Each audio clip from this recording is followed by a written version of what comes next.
Le reportage de France 2 sur la Tunisie avec les salafistes, je suppose que vous en avez entendu parler, vous avez vu peut-être ce reportage. Qu'est-ce que vous en pensez de cette vision, comment ils ont représenté la Tunisie aujourd'hui?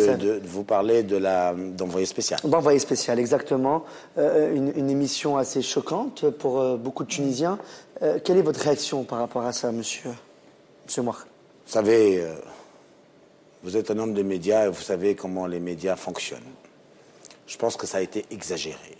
Et que, bien que aujourd'hui on pense qu'il y a des menaces réelles, mais vous savez, quand vous prenez comme ça, c'est concentré, vous savez, je prends un caméscope et je peux filmer les choses.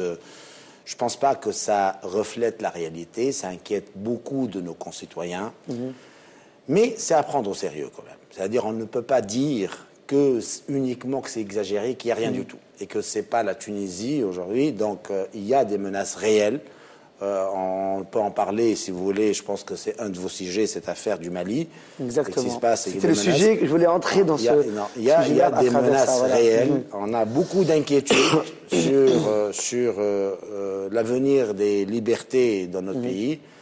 Mais le reportage d'Envoyé spécial a été un peu exagéré. Mais c'est de notre côté, c'est le rôle des médias. Vous savez, quand on parle d'un train qui arrive à l'heure, personne n'en parle.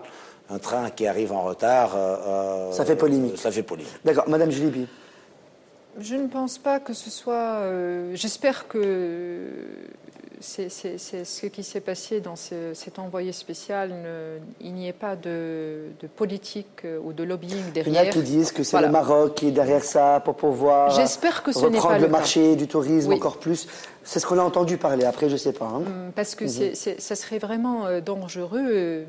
Mais d'un autre côté, on sait que même les médias dans le monde, il y a encore un lobby et des lobbies. Et effectivement, ça serait vraiment dangereux pour la Tunisie. Cela dit, je pense que toujours, c'est important que cette image, sur le plan économique, la Tunisie n'a pas besoin aujourd'hui de cela et on espère qu'il y ait, je dirais, d'autres reportages qui puissent équilibrer cela, parce que ce n'est pas du tout l'image de la Tunisie. J'ai eu même vu plusieurs tweets d'amis en France qui étaient en Tunisie disant que ce n'est pas possible, ça n'a pas été le cas. C'est pas la Tunisie qu'on connaît. Voilà, ce n'est pas du tout la Tunisie qu'on connaît, mais je suis d'accord avec Mouhar qu'aujourd'hui, même si c'est exagéré, il faut quand même étudier, être vigilant, comprendre qu'en post-révolution, c'est normal qu'au niveau de la stabilité,